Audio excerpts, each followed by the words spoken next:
আমরা তো সবাই রাষ্ট্রনায়ক হওয়ার জন্য উতলিয়ে পড়ি, ক্ষমতা চাই, এটা চাই, সেটা চাই।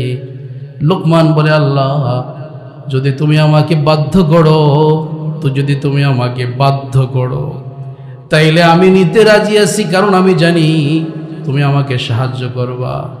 আর যদি বিষয়টা আমার মধ্যে ছেড়ে দাও, আমার ইচ্ছা, তাহলে সরি, আমি রাষ্ট্রনায়ক হতে চাই না, আমি মালিক বাদশাহ হতে চাই না।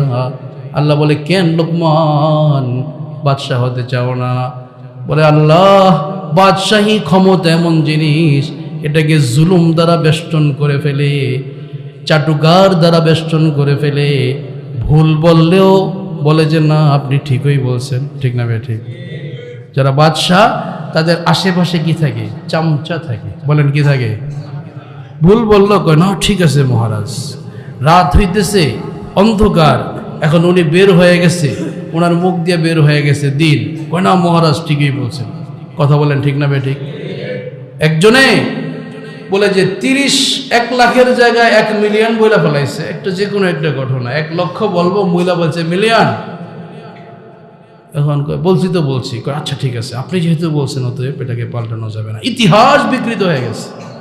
কথা বুঝাইতে পারিনি আমি?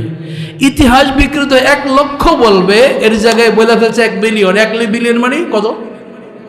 অথবা 3 লাখ, 3 লাখ, 3 লাখের পরিবর্তে বলে ফেলছে কত?